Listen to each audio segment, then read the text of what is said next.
저 여자애가 대체 누구야? 바닥에 쓰러진 거구의 조폭이 피를 흘리며 중얼거렸습니다. 방금 전까지 위풍당당하던 그의 얼굴에는 믿을 수 없다는 표정이 가득했죠. 22살 신입 판매원이었던 김소연은 차갑게 내려다보며 말했습니다. 직원을 때린 순간 당신은 더 이상 손님이 아닙니다. 하지만 이 모든 일이 어떻게 시작되었을까요? 여기서 잠깐. 무료로 할 수 있는 가장 큰 응원. 구독과 좋아요로 함께 해주세요. 지난 영상에서 따뜻한 댓글 달아주신 이현상님 4781님께 감사의 인사를 드리겠습니다. 남겨주신 한마디 한마디가 정말 큰 힘이 되었답니다.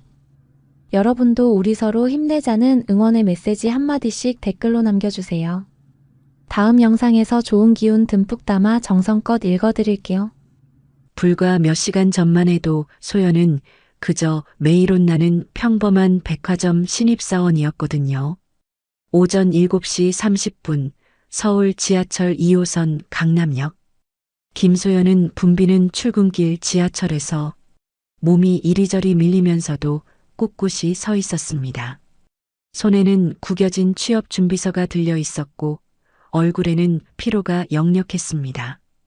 새벽 5시에 일어나 집안일을 마치고 병원에 들러 어머니 안부를 확인한 후 여기까지 오는데 벌써 2시간이 걸렸거든요. 다음 역은 강남역입니다. 지하철 안내방송이 울리자 소연은 깊게 숨을 들이마셨습니다. 오늘도 화이팅하자. 지하철에서 내려 백화점까지 가는 길 소연은 거리의 고급 카페들과 명품 매장들을 지나쳤습니다. 이 모든 게 자신과는 다른 세상 이야기 같았죠. 하지만 포기할 수는 없었습니다. 어머니의 수술비를 벌기 위해서라면 무엇이든 할 각오였거든요. 오전 9시 서울 강남의 한 대형 백화점 직원 출입구. 소연은 깨끗하게 다림질한 제복을 입고 직원용 엘리베이터에 올라탔습니다. 거울에 비친 자신의 모습을 보며 억지로 미소를 지어봤습니다. 고객들에게 보여줄 완벽한 미소를 연습하는 것이었죠. 좋은 아침입니다. 소연은 밝게 인사하며 매장으로 들어갔습니다. 하지만 다른 직원들의 반응은 차가웠습니다. 신입이라는 이유로 그리고 지방 출신이라는 이유로 은근한 차별을 받고 있었거든요. 오전 10시 매장 오픈과 동시에 손님들이 몰려들기 시작했습니다. 시골 촌년이 무슨 명품을 판다고 설치냐? 점장 박만호의 고함 소리가 매장에 울려 퍼졌습니다. 손님들로 붐비는 매장 한복판에서 터져나온 소리였죠. 소연은 방금 전 고객에게 가방을 설명하다가 실수로 가방을 떨어뜨릴 뻔했습니다. 하지만 점장에게는 그것조차 용납되지 않았죠. 죄송합니다. 더 주의하겠습니다. 소연의 목소리는 떨렸지만 정중했습니다. 얼굴이 화끈거렸지만 꾹 참고 고개를 숙였습니다. 주변 고객들의 시선이 따가웠지만 여전히 미소를 잃지 않으려 애썼습니다. 박만호는 코웃음을 치며 손님 앞에서도 거침없이 독서를 퍼부었습니다. 주희, 내가 여기 온 지 벌써 한 달인데 아직도 이 모양이야? 다른 직원들 발목이나 잡지 말고 그냥 창고나 정리해. 주변 고객들이 수군거리기 시작했습니다. 저 점장 너무 심한 거 아니야? 아무리 신입이라도 손님 앞에서 저러면. 하지만 아무도 직접 나서지는 않았습니다. 하지만 그 누구도 몰랐습니다. 지금 모욕당하고 있는 이 평범해 보이는 신입사원이 몇 시간 후 이 백화점 역사상 가장 충격적인 사건의 주인공이 될 거라는 사실을 말이죠. 소연은 속으로 주먹을 꽉 쥐었습니다. 엄마 병원비만 벌면 돼. 참자. 매일 새벽 5시에 일어나 2시간 거리를 지하철로 오가며 이 일을 하는 이유는 단 하나였습니다. 중환자실에 누워 계신 어머니의 치료비를 벌기 위해서였죠. 겉보기엔 평범한 신입 아르바이트생 같았지만 사실 소연에게는 남들이 모르는 거대한 비밀이 있었습니다.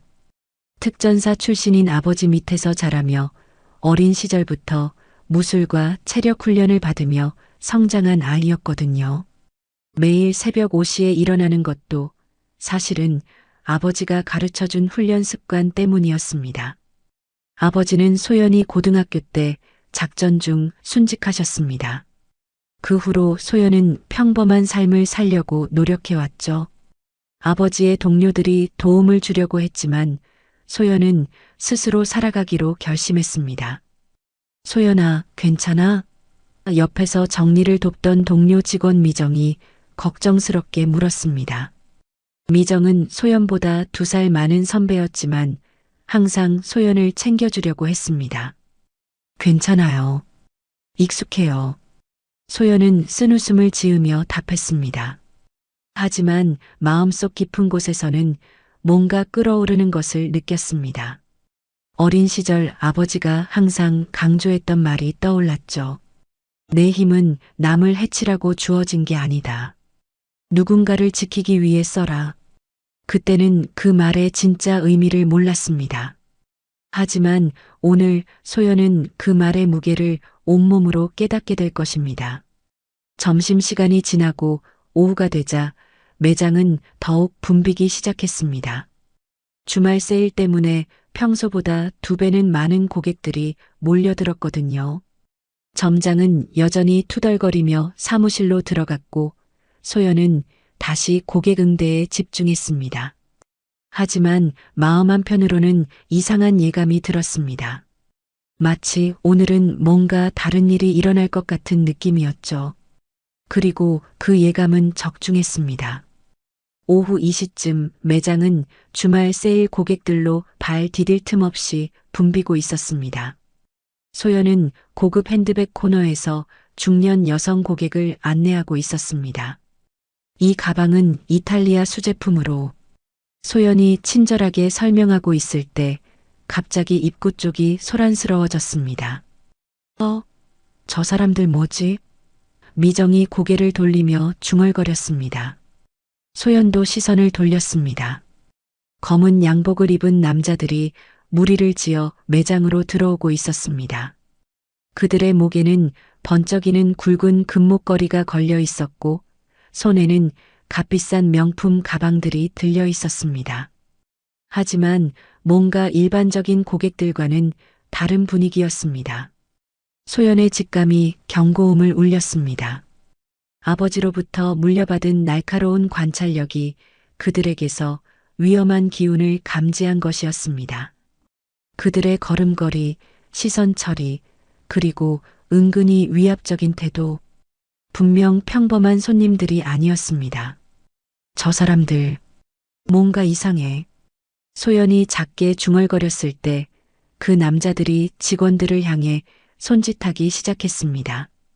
다른 직원들은 아직 눈치채지 못했지만 소연은 본능적으로 알았습니다. 곧 큰 일이 일어날 것이라는 사실을 말이죠. 그 순간 소연은 깨달았습니다. 오늘 자신의 평범한 일상이 끝나고 숨겨온 과거가 세상에 드러날 것이라는 사실을 말이죠. 검은 양복을 입은 남자들이 매장 안으로 들어서자 분위기가 순식간에 변했습니다. 다른 고객들은 본능적으로 한 발씩 뒤로 물러섰고 직원들은 어리둥절한 표정으로 서로를 바라봤습니다. 야, 여기 물건 좋네. 그들 중 한 명이 큰 소리로 말하며 진열된 명품 가방을 거칠게 집어들었습니다. 가격표도 보지 않고 대충 훑어보더니 옆 사람에게 던져줬습니다. 소연은 가슴이 철렁했습니다. 그 가방은 1,000만 원이 넘는 한정판이었거든요. 하지만 감히 나서서 뭐라고 할 수는 없었습니다. 어서 오세요. 무엇을 도와드릴까요? 매장 주임 김 과장이 떨리는 목소리로 다가갔습니다. 20년 넘게 백화점에서 일해온 베테랑이었지만 지금 상황은 처음 겪어보는 일이었죠. 도와달라고?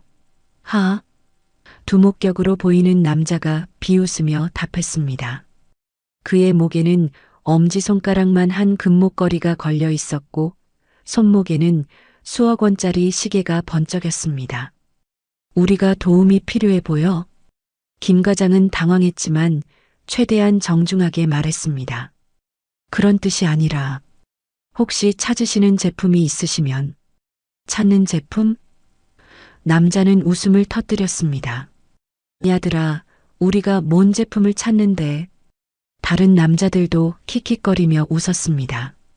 그리고 대놓고 진열된 상품들을 마구 만지기 시작했습니다.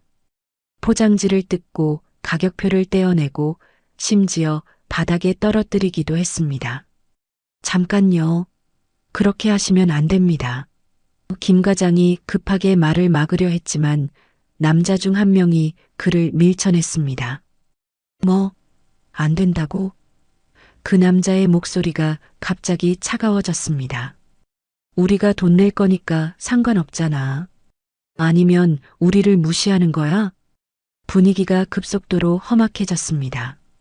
다른 고객들은 하나둘 매장을 빠져나가기 시작했고 직원들은 벽에 바짝 붙어 서 있었습니다. 소연은 손에 땀이 차올랐습니다.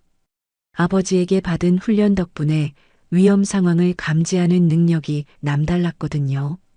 지금 이 상황은 단순한 진상 고객 수준이 아니었습니다. 그때 점장 박만호가 사무실에서 나왔습니다. 소란 소리를 듣고 나온 것이었죠. 하지만 검은 양복 남자들을 보자마자 얼굴이 하얗게 질렸습니다. 저희 매장에 무슨 일로? 박만호의 목소리는 벌벌 떨렸습니다. 무슨 일로? 두목과 박만호를 위아래로 훑어보며 냉소했습니다. 점장이 이런 식으로 손님을 맞아? 예의가 없네. 죄송합니다. 어서 오세요. 박만호는 90도로 인사했습니다. 평소 직원들에게 보이던 거만한 모습은 온데간데 없었죠. 그래, 이제야 좀 보기 좋네. 두목가 만족스럽게 웃었습니다. 자, 그럼 이제부터 우리 형님이 쓰실 선물을 골라야겠다. 제일 비싼 거로 몇 개 포장해줘. 네. 당장 준비하겠습니다. 박만호는 직원들에게 손짓했습니다. 빨리. 손님들께서 기다리고 계시잖아. 직원들은 어쩔 수 없이 움직이기 시작했습니다. 하지만 남자들은 계속해서 제멋대로 행동했습니다. 진열장을 마구 뒤지고 비싼 가방들을 바닥에 던지며 장난쳤습니다. 야, 이거 진짜 가죽이야? 가짜 같은데? 한 남자가 명품 가방을 발로 툭툭 차며 말했습니다. 그런 식으로 하시면. 미정이 용기를 내어 말했지만 그 남자가 노려보자 말을 잇지 못했습니다. 뭐, 내가 어떻게 한다고? 그 남자가 미정에게 다가갔습니다. 너 지금 나한테 태클 거는 거야? 미정은 겁에 질려 뒤로 물러섰습니다. 소연은 주먹을 꽉 쥐었습니다. 참을 수 있는 한계가 다가오고 있었습니다. 자, 진정하세요. 점장이 급히 나섰습니다. 직원이 실수했습니다. 죄송합니다. 실수? 두목과 박만호를 째려봤습니다. 직원 교육을 제대로 안 시키네. 손님한테 대드는 직원을 두고 장사하는 거야? 정말 죄송합니다. 당장 조치하겠습니다. 박만호는 미정을 노려봤습니다. 너 지금 뭐 하는 거야? 손님께 사과드려. 미정은 눈물이 글썽했지만 어쩔 수 없이 고개를 숙였습니다. 죄송합니다. 소연은 더 이상 참을 수 없었습니다. 온몸에 피가 거꾸로 솟는 느낌이었죠. 하지만 섣불리 움직일 수는 없었습니다. 어머니의 병원비를 벌어야 했거든요. 그래, 이제야 좀 보기 좋네. 두목가 만족스럽게 웃었습니다. 그런데 사과가 성의가 없어 보이는데 좀 더 정중하게 해봐. 어떻게 하면 될까요? 미정이 떨리는 목소리로 물었습니다. 무릎 꿇고 사과해. 두목의 말에 매장이 정적에 휩싸였습니다. 그건 미정이 망설였습니다. 뭐, 싫다고? 그럼 우리가 기분 나빠서 물건 다 부숴버려도 상관없다는 거야? 두목가 위협적으로 말했습니다. 점장은 미정을 밀쳤습니다. 빨리 해. 손님들께서 화내시잖아. 미정은 어쩔 수 없이 무릎을 꿇으려 했습니다. 그 순간 소연이 앞으로 나섰습니다. 잠깐요. 소연의 목소리는 낮았지만 단호했습니다. 손님이라고 해서 직원에게 무릎 꿇으라고 하는 건 도가 지나친 것 같은데요. 매장 안의 모든 시선이 소연에게 집중됐습니다. 점장은 놀란 표정으로 소연을 바라봤고 검은 양복 남자들은 누가 감히 자신들에게 대드냐는 표정이었습니다. 두목가 천천히 소연에게 다가왔습니다. 뭐라고 했지? 다시 한번 말해봐. 소연은 한 발자국도 물러서지 않았습니다. 아버지의 피가 흐르는 그녀에게는 불의를 보고 참는 것이 더 어려운 일이었거든요.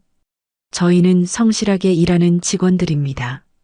손님께서 기분이 나쁘셨다면 사과드리지만 무릎 꿇는 것까지는 과하다고 생각합니다. 순간 매장이 얼어붙었습니다. 과연 이 작은 신입사원이 어떻게 이 상황을 헤쳐나갈 수 있을까요? 두목는 소연의 말을 듣고 잠깐 멈춰 섰습니다. 그리고 천천히 고개를 돌려 부하들을 바라봤죠. 야들아, 이 애가 뭐라고 했지? 내가 잘못 들었나? 형님, 저 계집애가 우리한테 대드는 것 같은데요? 부하 중 하나가 비웃으며 답했습니다. 대든다고? 두목의 얼굴이 서서히 일그러졌습니다. 22살짜리 아르바이트생이 우리한테 대든다고? 점장 박만호는 얼굴이 하얗게 질려서 소연을 노려봤습니다. 야, 김소연, 넌 지금 뭐 하는 거야? 당장 사과드려. 점장님 하지만 소연이 말하려 했지만 박만호가 소리쳤습니다. 하지만은 무슨 하지만이야. 손님께 사과 안 하고 뭐해. 박만호는 소연의 어깨를 거칠게 밀쳤습니다. 당장 무릎 꿇고 사과해. 우리 매장 망하게 하려고. 소연은 뒤로 밀려났지만 넘어지지 않았습니다. 어린 시절부터 받은 균형 감각 훈련 덕분이었죠. 하지만 점장의 태도에 마음이 차가워졌습니다. 오호! 두목가 흥미롭다는 표정으로 소연을 바라봤습니다. 야, 점장. 저 애가 신입이라고 했지? 신입치고는 배짱이 있네. 정말 죄송합니다. 제가 교육을 제대로 못 시켜서. 박만호는 계속 머리를 조아렸습니다. 교육? 두목가 웃었습니다. 교육으로 해결될 문제가 아닌 것 같은데? 이건 타고난 성격 문제야. 부하들이 소연 주위로 몰려들기 시작했습니다. 형님, 저의 좀 버릇을 고쳐줄까요? 아직은 아니야. 두목가 손을 들어 부하들을 제지했습니다. 일단 재미있으니까 더 봐보자. 소연은 본능적으로 주변을 살폈습니다. 출구까지의 거리, 주변에 무기로 사용할 수 있는 물건들, 적의 숫자와 위치. 아버지가 가르쳐준 전술적 사고가 자동으로 작동했습니다. 이건 단순한 손님이 아니야. 이대로 두면 다른 직원들이 다친다. 소연의 마음속에서 오랫동안 잠들어 있던 무언가가 꿈틀거리기 시작했습니다. 야, 이거 우리 형님이 쓰실 거다. 그냥 포장해. 부하 중 한 명이 1,000만 원짜리 가방을 집어들며 소리쳤습니다. 네, 당장 포장해드리겠습니다. 김 과장이 급히 달려가서 포장을 시작했습니다. 하지만 그들은 멈추지 않았습니다. 이것도 포장하고 저것도 포장하고 점점 더 많은 물건을 요구했습니다. 저희가 한 번에 너무 많은 물건을. 김 과장이 조심스럽게 말했지만 부하 중 하나가 김 과장의 가슴팍을 밀쳤습니다. 뭐, 우리 돈이 부족하다는 거야? 부하의 목소리가 위협적이었습니다. 그런 게 아니라. 김 과장이 뒤로 물러섰습니다. 그럼 뭐야? 우리를 무시하는 거야?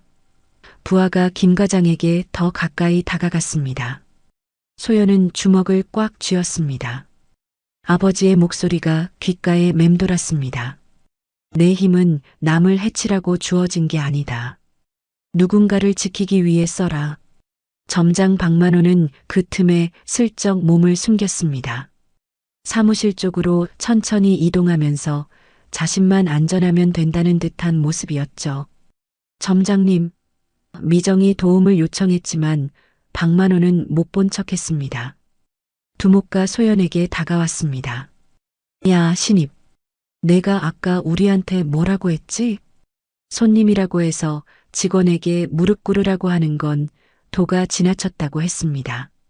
소연은 떨리지 않는 목소리로 답했습니다. 도가 지나쳤다고? 두목과 비웃었습니다. 그럼 이건 어때?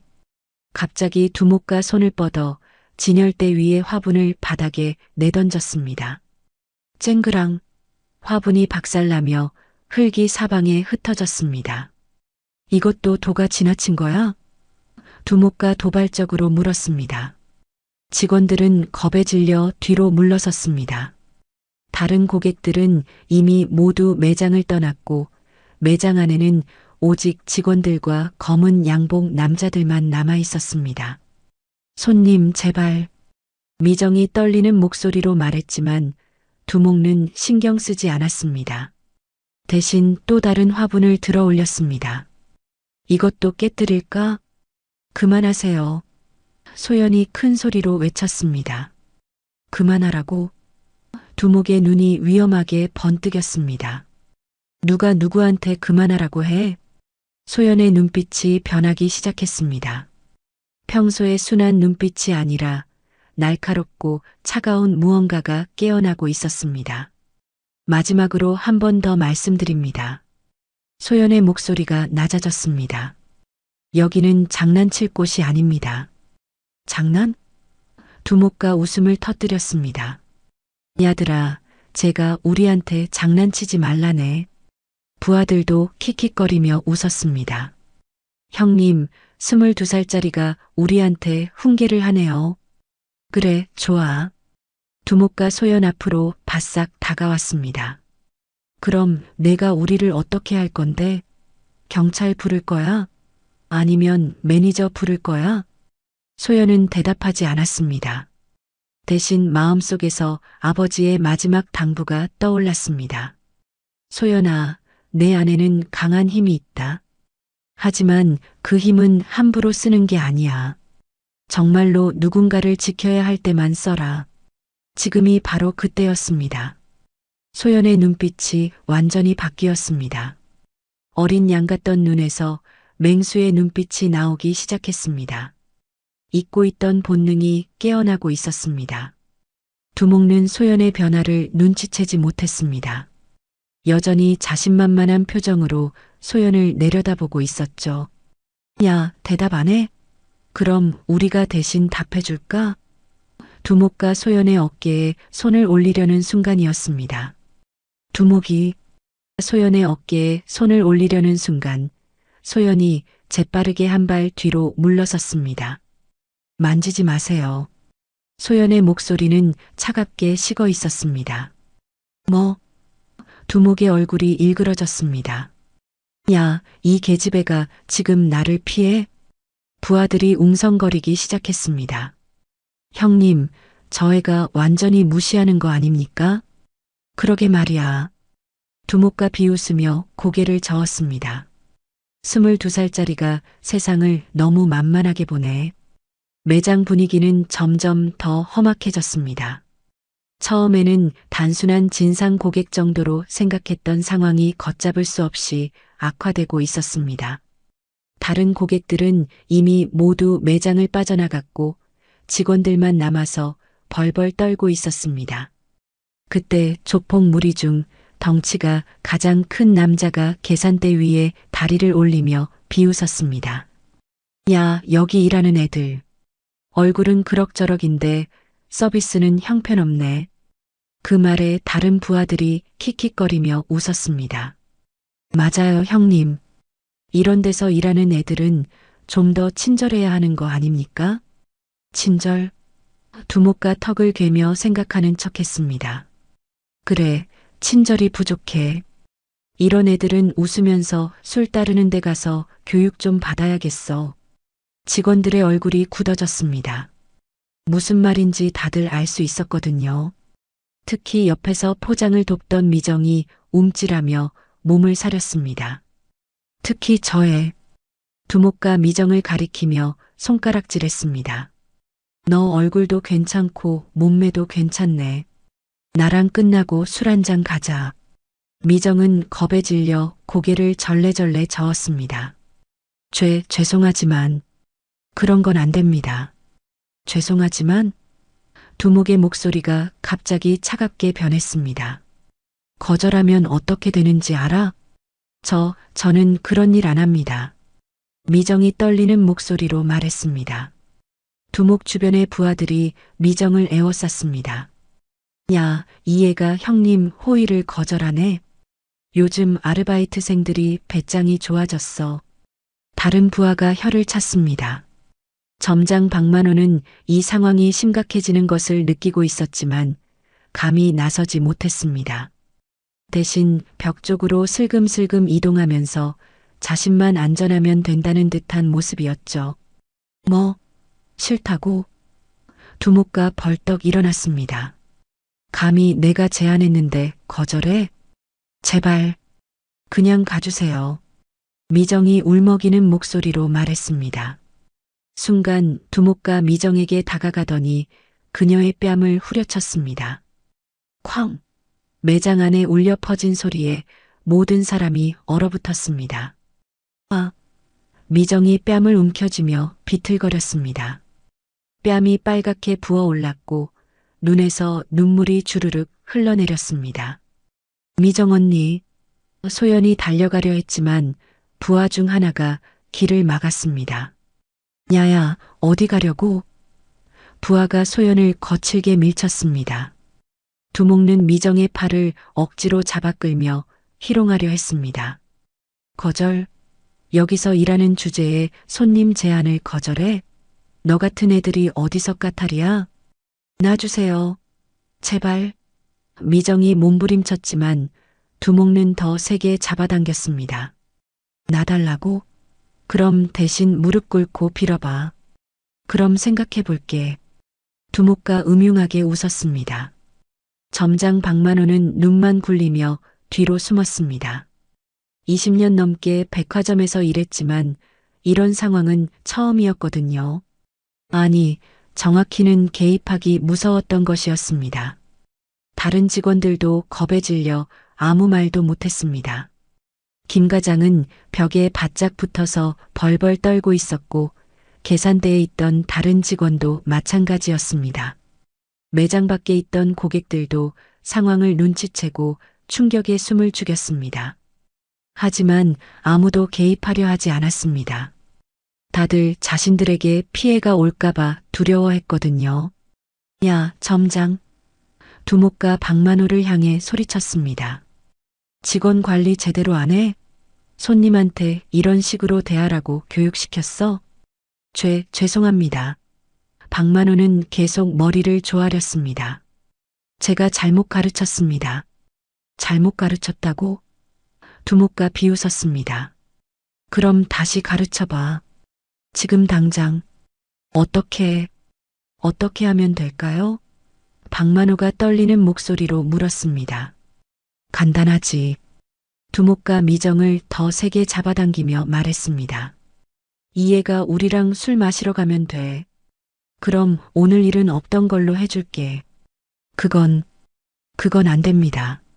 김 과장이 용기를 내어 말했지만 목소리가 너무 작았습니다. 뭐라고? 다시 말해봐. 부하 중 하나가 김 과장에게 다가갔습니다. 아무것도 아닙니다. 김 과장이 급히 고개를 숙였습니다. 안 됩니다. 그때 소연이 앞으로 걸어 나왔습니다. 얼굴은 분노로 굳어 있었고 눈빛은 날카롭게 빛났습니다. 지금 뭘 하신 겁니까? 두목는 소연을 위아래로 훑어보며 음흉하게 웃었습니다. 오, 이쪽은 더 괜찮네. 키도 적당하고 몸매도 좋고 너는 술 말고 다른 거 해도 되겠다. 소연의 눈빛이 더욱 날카롭게 빛났습니다. 오랫동안 억눌러온 분노가 폭발할 것 같았습니다. 놔주세요. 소연이 낮은 목소리로 말했습니다. 뭐라고? 두목과 들은 척 만척했습니다. 미정 언니를 놔주라고 했습니다. 소연의 목소리가 점점 차갑게 변했습니다. 야야, 22살짜리가 우리한테 명령해?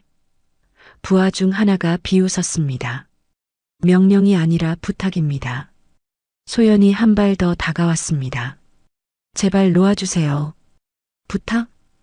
두목과 웃음을 터뜨렸습니다. 부탁할 때는 뭔가 대가를 줘야 하는 거 아니야?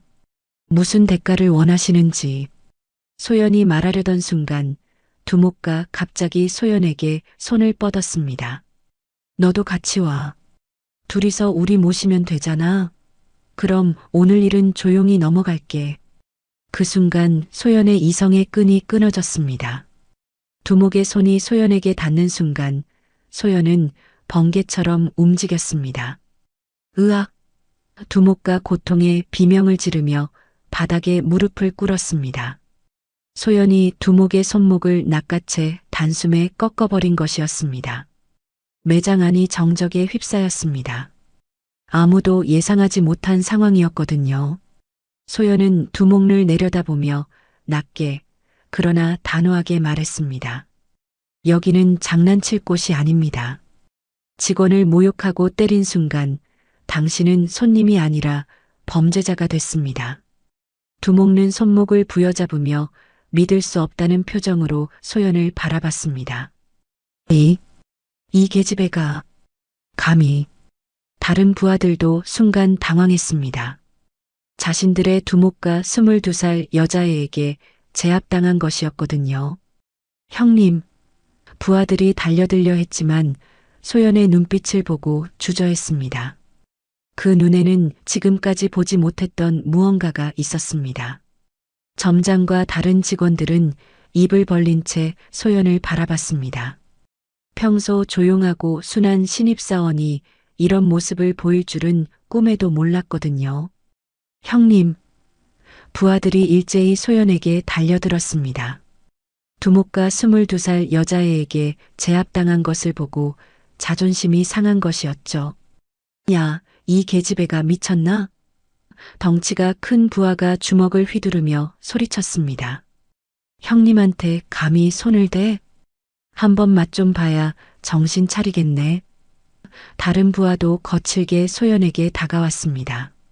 소연은 순간적으로 주변을 살폈습니다. 총 5명의 조폭들이 자신을 에워싸고 있었고 출구는 멀리 있었습니다. 수적으로 절대 불리한 상황이었죠. 동료 직원들은 겁에 질려 비명을 질렀습니다. 소연아, 도망가. 미정이 울면서 소리쳤습니다. 도망가라고? 부하 중 하나가 미정을 노려봤습니다. 아무도 여기서 못 나가. 이 일이 끝날 때까지 말이야. 점장 박만호는 상황이 심각해지자 더욱 뒤로 물러섰습니다. 사무실 문 앞까지 후퇴하면서 중얼거렸습니다. 이러다 우리 매장 망하는 거 아니야? 제가 왜 나서서 일을 키우는 거야? 점장님, 경찰 부르세요. 김 과장이 간절히 외쳤지만 박만호는 못 들은 척했습니다.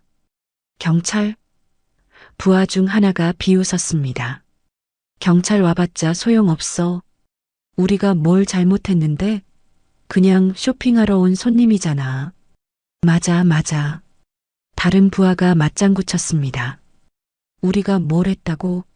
그냥 물건 보고 있었는데 저 애가 갑자기 공격했잖아. 소연은 상황이 점점 더 어려워지는 것을 느꼈습니다. 이들은 단순한 건달이 아니라 조직적으로 움직이는 전문가들이었습니다. 그때 매장 입구에서 새로운 인물이 등장했습니다. 거구의 몸집에 비싸 보이는 양복을 입은 남자였습니다. 다른 조폭들보다 훨씬 위압적인 분위기를 풍겼죠. 뭔 소리야 이게? 그 남자의 목소리는 낮고 차가웠습니다. 두목님. 부하들이 일제히 고개를 숙였습니다. 두목이 천천히 걸어 나와서 상황을 살폈습니다. 바닥에 주저앉아 손목을 부여잡고 있는 두목을 보더니 눈썹을 찌푸렸습니다. 누가 우리 조직원한테 손을 댔지? 두목의 목소리에는 섬뜩한 분위기가 흘렀습니다. 저 여자애입니다. 두목과 소연을 가리키며 소리쳤습니다. 갑자기 덤벼들어서 두목은 소연을 천천히 바라봤습니다. 22살 여자아이가 자신의 부하를 제압했다는 것이 믿어지지 않았습니다. 너, 두목이 소연에게 다가왔습니다. 22살짜리가 우리 조직원을 다치게 했다고? 정당방위였습니다. 소연은 떨리지 않는 목소리로 답했습니다. 동료를 성희롱하고 폭행하는 것을 막으려 했을 뿐입니다. 정당방위? 두목이 웃음을 터뜨렸습니다. 야, 이 애가 정당방위래. 부하들도 킥킥거리며 웃었습니다. 두목님, 요즘 애들은 배짱이 좋아졌나 봅니다. 그런가? 두목이 소연 앞으로 바짝 다가왔습니다. 그럼 나한테도 정당방위 해볼래? 소연은 긴장했지만 한 발자국도 물러서지 않았습니다. 아버지가 가르쳐준 것처럼 상대의 눈을 똑바로 바라봤습니다. 아가씨, 장난은 거기까지 해. 두목의 목소리가 더욱 위협적이 되었습니다. 이제부터는 내가 직접 가르쳐주지. 직원들은 더욱 겁에 질렸습니다. 상황이 걷잡을 수 없이 악화되고 있었거든요. 소연아, 그만해. 미정이 울면서 소리쳤습니다. 사과하고 끝내자. 사과? 두목이 미정을 보더니 비웃었습니다. 이미 늦었어. 우리 조직원한테 손을 댄 이상 그냥 넘어갈 수는 없거든. 점장 박만호는 완전히 사무실로 도망쳤습니다. 문을 살짝 열고 상황을 지켜보면서도 나올 생각은 않더니 아예 문을 닫아버렸습니다. 점장님, 김 과장이 절망적으로 외쳤지만 아무 대답이 없었습니다.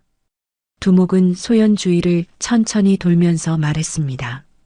20년 넘게 이 바닥에서 살아왔는데 이런 일은 처음이네. 22살짜리 여자애가 우리한테 대든다니.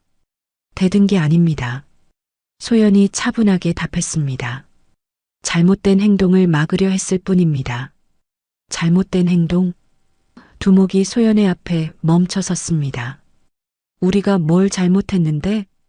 동료를 때리고 성희롱했습니다. 성희롱? 두목이 고개를 갸웃했습니다. 우리가 언제 성희롱을 했지? 그냥 술 한잔 하자고 했을 뿐인데 강제로 끌고 가려 했잖습니까? 강제? 두목이 웃었습니다. 증거라도 있어? CCTV에 뭐가 찍혔는데? 소연은 할 말이 없었습니다. 이들은 법의 허점을 교묘하게 이용하고 있었습니다. 그리고 말이야. 두목이 소연에게 더 가까이 다가왔습니다. 설령 우리가 뭔가 잘못했다고 해도 너 같은 애가 나설 일이 아니야. 경찰이나 부르지. 경찰을 부르려 했지만. 하지만 뭐? 두목이 비웃었습니다. 부르지 못했잖아. 그럼 네가 직접 나선 거네? 소연은 대답할 수 없었습니다. 사실 상황이 너무 급박해서 경찰을 부를 여유가 없었던 것이 맞았거든요. 자, 그럼 이제 어떻게 할 거야? 두목이 주먹을 움켜쥐었습니다. 우리 조직원을 다치게 한 책임은 져야지. 두목님, 그냥 혼내주시죠. 부하 중 하나가 말했습니다. 여자애라고 봐주면 안 됩니다. 맞습니다. 이런 걸 그냥 넘어가면 우리 체면이 서지 않아요. 소연은 사방이 막힌 것을 느꼈습니다. 수적으로도 불리하고 주변 사람들의 도움도 기대할 수 없었습니다. 하지만 포기할 수는 없었습니다. 아버지라면 어떻게 했을까? 소연은 마음속으로 아버지를 떠올렸습니다. 그때 아버지의 목소리가 들리는 것 같았습니다. 소연아, 두려워하지 마라. 정의는 반드시 승리한다. 소연은 다시 한번 각오를 다졌습니다. 비록 상황이 절망적이었지만 동료들을 지키기 위해서라면 끝까지 싸울 각오였습니다. 두목이 주먹을 들어 올리려는 순간 소연의 눈빛이 다시 한번 변했습니다. 이번에는 정말로 숨겨온 모든 것을 보여줄 때가 된 것 같았습니다. 두목이 주먹을 들어 올리려는 순간 소연의 마음속에 오래전 기억이 번개처럼 스쳤습니다. 새벽 5시 경기도 어느 산속 훈련장. 7살 소연이 아버지 김도훈 대령 앞에서 넘어져 있었습니다. 무릎이 까져서 피가 나고 있었지만 아버지는 냉정했습니다. 일어나라, 소연아. 아파요, 아빠. 소연이 울먹이며 말했습니다. 아프다고 포기할 거냐? 그럼 누가 너를 지켜주지? 어린 소연은 이해할 수 없었습니다. 왜 자신이 이런 힘든 훈련을 받아야 하는지 말이죠. 아빠, 저는 그냥 평범하게 살고 싶어요. 평범하게? 아버지가 소연을 일으켜 세우며 말했습니다. 소연아, 세상에는 악한 사람들이 있다. 그들로부터 소중한 사람들을 지키려면 힘이 필요해. 그럼 경찰이 지켜주면 되잖아요. 경찰이 항상 곁에 있을 수는 없다. 결국은 스스로 지켜야 해. 훈련은 계속됐습니다.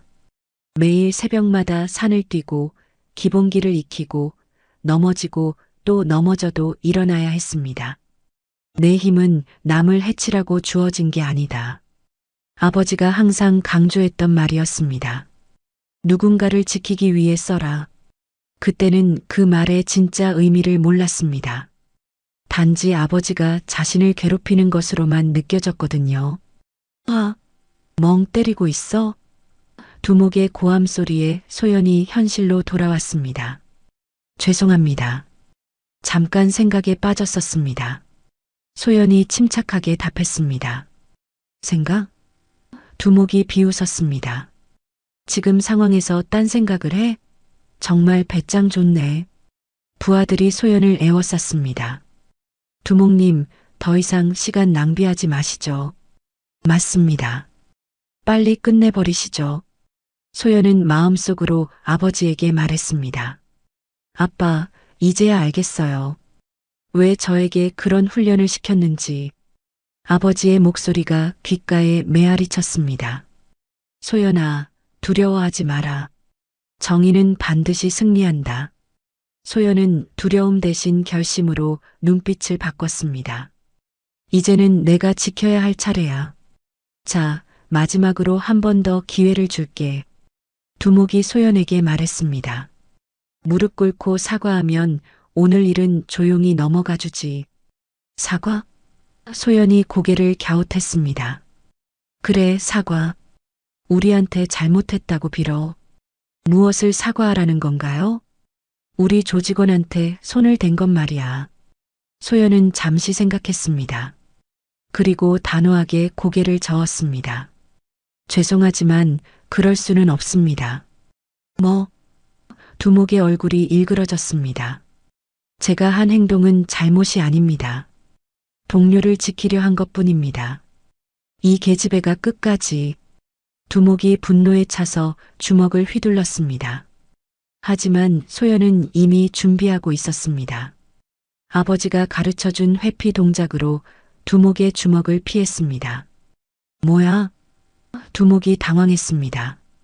자신의 주먹이 허공을 가른 것이었거든요. 우연히 피한 거겠지.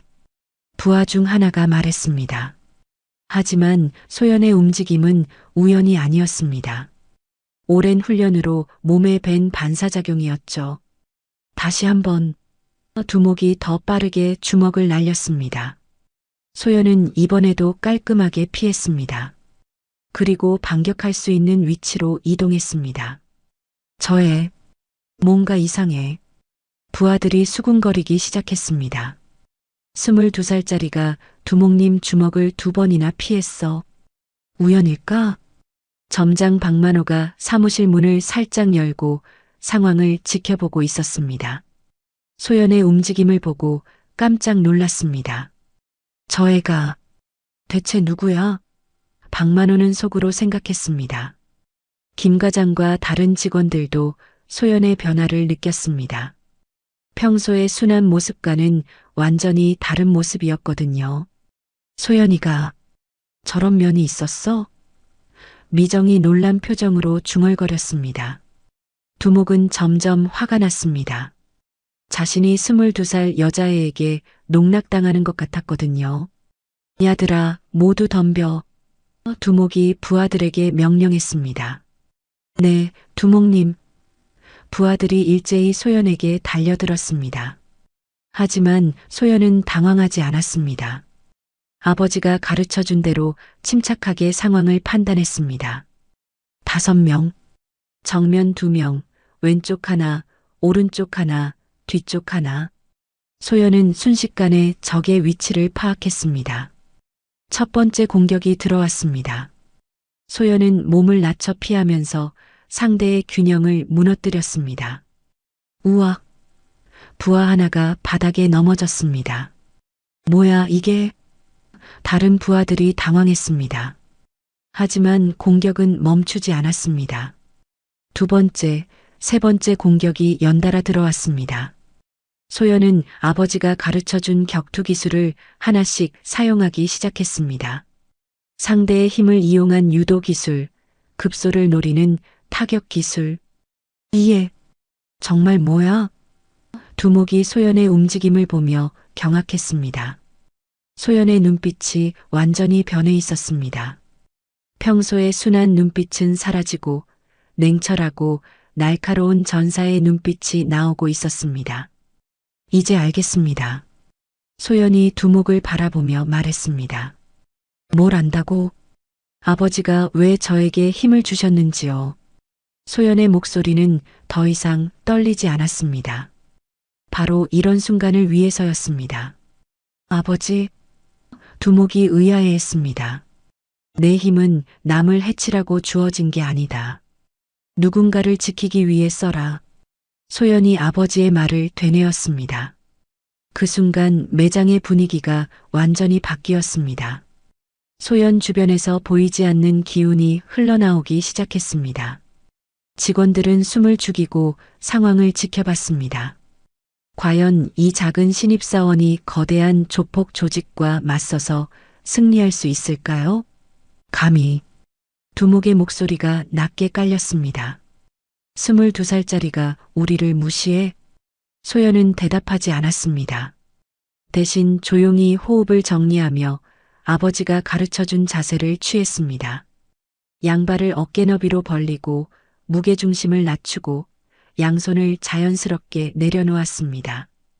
야들아, 저의 자세 좀 봐. 부하 중 하나가 비웃었습니다. 영화에서나 나올 법한 자세를 취하네. 제가 뭔 액션 배우라도 되는 줄 아나? 다른 부하도 킥킥거렸습니다. 하지만 두목은 웃지 않았습니다. 오랜 경험으로 소연의 자세가 심상치 않다는 것을 감지했거든요. 너. 두목이 소연을 다시 한번 자세히 봤습니다. 대체 누구야? 그냥 백화점에서 일하는 신입사원입니다. 소연의 목소리는 차분했습니다. 신입사원? 두목이 코웃음을 쳤습니다.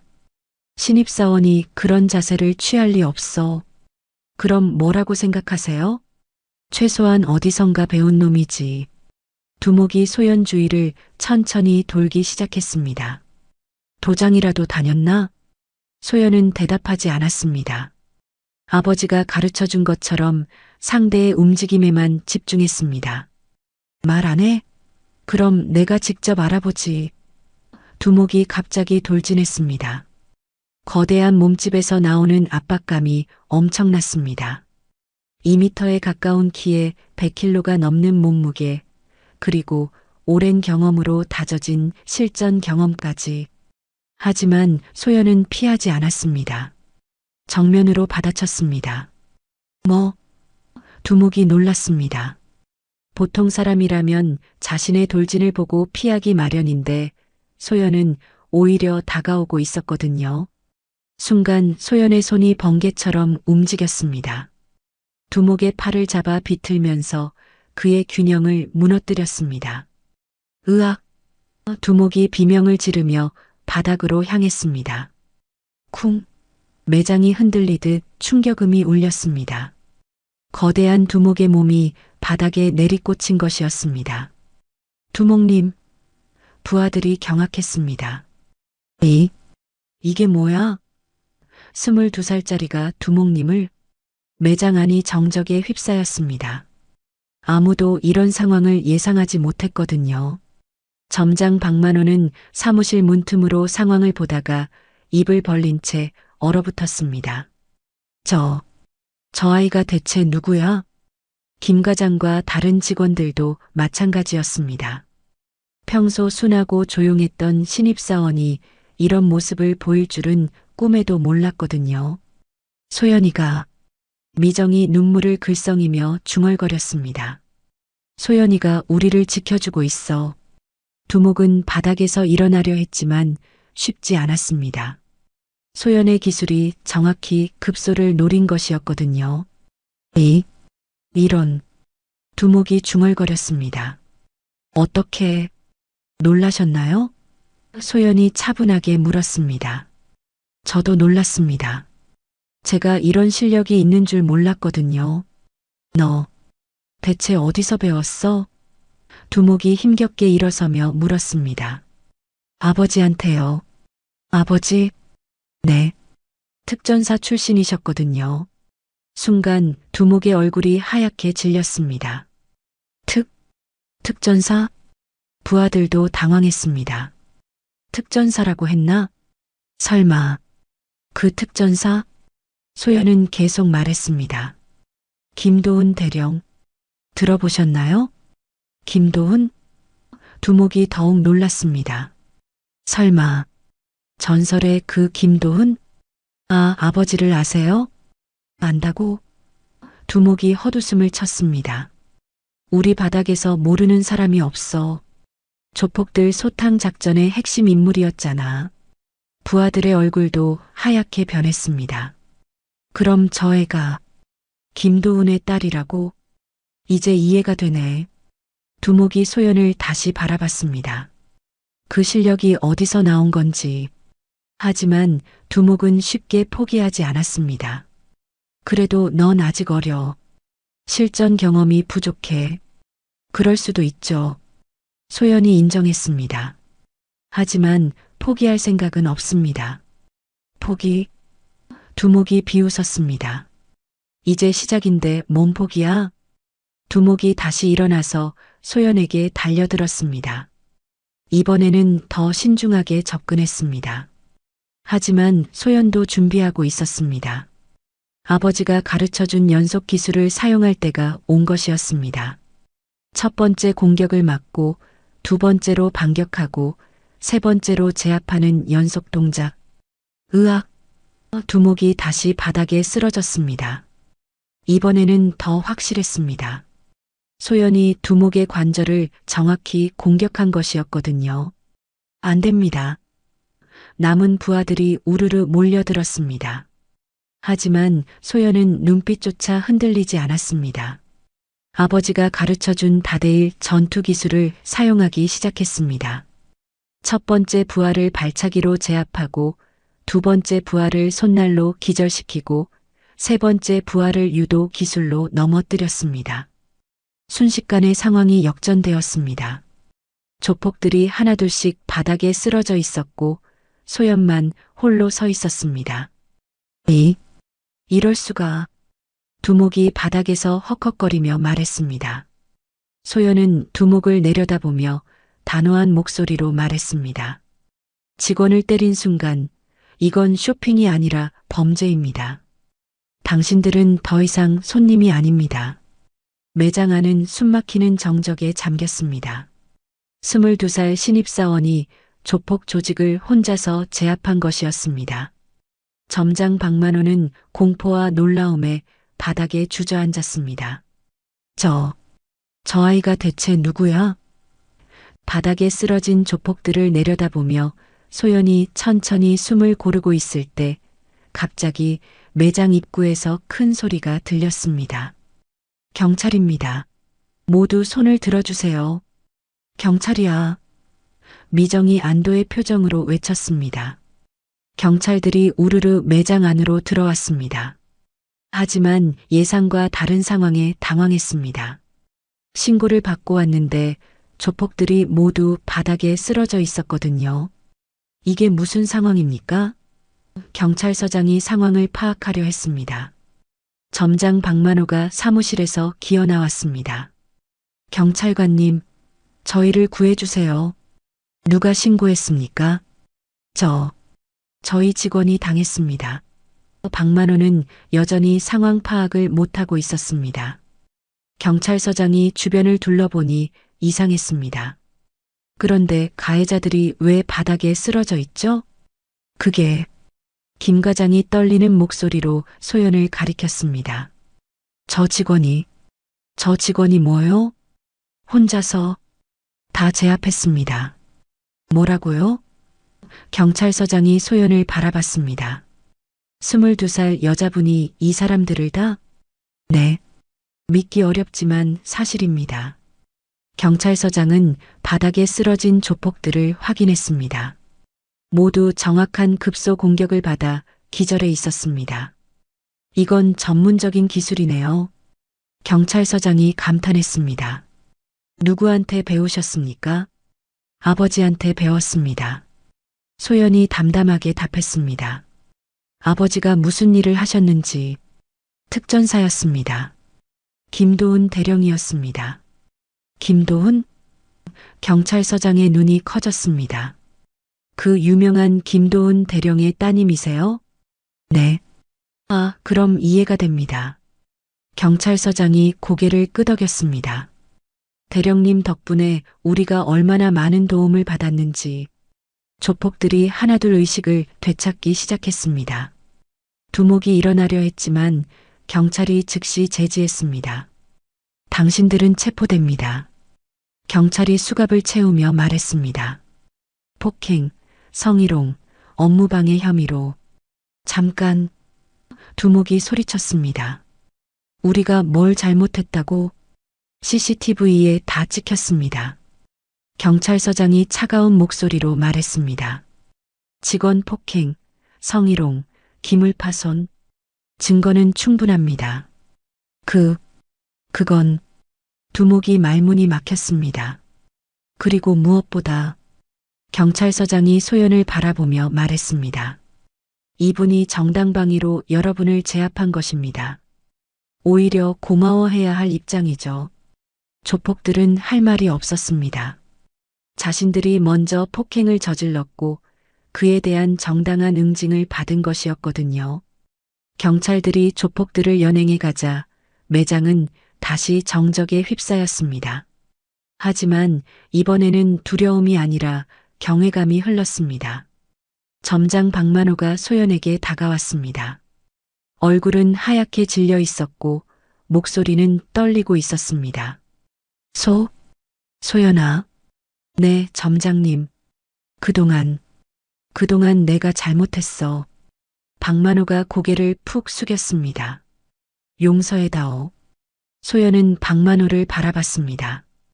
1시간 전만 해도 자신을 시골 촌년이라고 모욕했던 그 사람이었습니다. 점장님. 소연의 목소리는 차갑고 단호했습니다.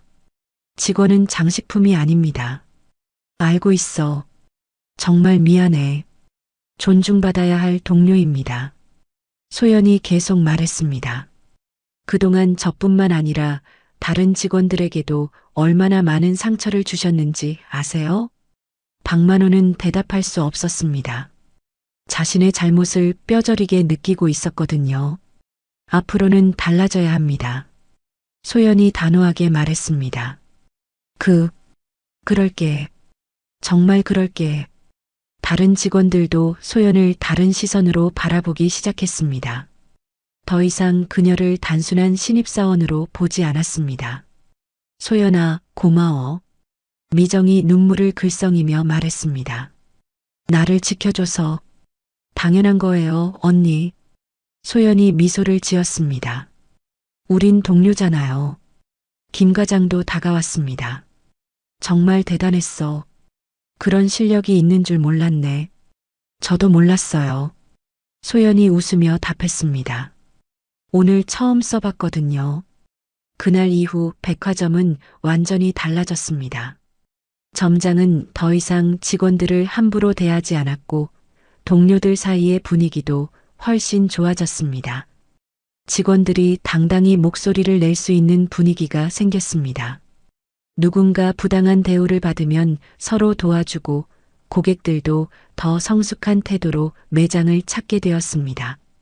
무엇보다 소연은 자신감을 되찾았습니다. 더 이상 주눅 들지 않고 당당하게 일할 수 있게 되었죠. 한 달 후 매장에는 새로운 소문이 돌기 시작했습니다. 야, 너 들었어? 5층 명품관에 있는 그 신입사원 말이야. 소연이? 왜? 조폭 5명을 혼자서 제압했다며? 설마 그게 말이 돼? 진짜래. CCTV 영상도 있다고. 소문은 백화점을 넘어 강남 일대로 퍼져나갔습니다. 그리고 사람들 사이에서는 전설처럼 이야기가 회자되었습니다. 백화점에서 조폭을 1초 만에 제압한 신입 판매원이 있다더라. 그런데 그 애가 사실은 특전사 장군의 딸이었다는 거야. 진짜? 그럼 평소에는 숨기고 있었던 거네. 응. 그런데 동료를 지키기 위해 정체를 드러낸 거래. 6개월 후 소연은 팀장으로 승진했습니다. 나이는 어렸지만 모든 직원들이 인정하는 두목십을 보여주었거든요. 그리고 어머니의 수술도 성공적으로 끝났습니다. 소연이 벌어온 돈으로 최고의 치료를 받을 수 있었죠. 소연아, 정말 대견하다. 퇴원한 어머니가 소연을 안으며 말했습니다. 엄마 덕분이에요. 엄마가 있어서 제가 포기하지 않을 수 있었거든요. 내 아버지도 하늘에서 자랑스러워할 거야. 소연은 하늘을 올려다봤습니다. 아버지가 자신에게 남겨준 유산이 무엇인지 이제야 완전히 이해할 수 있었습니다. 힘이 아니라 정이었습니다. 남을 해치는 것이 아니라 소중한 사람들을 지키는 것이었습니다. 그리고 그 교훈은 소연의 인생을 완전히 바꿔놓았습니다. 이제 그녀는 누구보다 당당하고 자신감 넘치는 여성으로 성장해 있었습니다. 오늘 이야기 어떠셨나요? 사람 위에 돈이 있고 지위가 있고 힘이 있다고 믿는 순간 이미 그 사람은 무너지고 있는 것입니다. 백화점의 화려한 불빛 아래 한 직원의 뺨을 때린 그 손길은 단순한 폭력이 아니라 인간의 존엄을 짓밟는 행위였습니다. 하지만 기억해야 합니다. 진정한 정의는 언젠가 반드시 드러나고 누군가의 침묵 속에서 자라온 용기는 결국 세상을 바꾸는 힘이 됩니다. 점장의 모욕에도 꾹 참고 버텼던 신입 판매원. 동료가 부당하게 맞는 그 순간 그녀는 더 이상 침묵하지 않았습니다. 그녀가 보여준 단호함은 단순한 응징이 아니라 모든 약자들을 대신해 세상에 던지는 메시지였습니다. 우리는 오늘 이 이야기를 통해 묻습니다. 과연 진짜 손님은 누구입니까? 돈을 들고 들어온 이들입니까? 아니면 땀 흘리며 서로를 존중하는 사람들입니까? 진짜 값진 것은 물건이 아니라 사람입니다. 그리고 그 사람을 존중하는 마음이야말로 세상을 밝히는 가장 큰 힘임을 잊지 마십시오. 오늘의 교훈이었습니다. 감사합니다.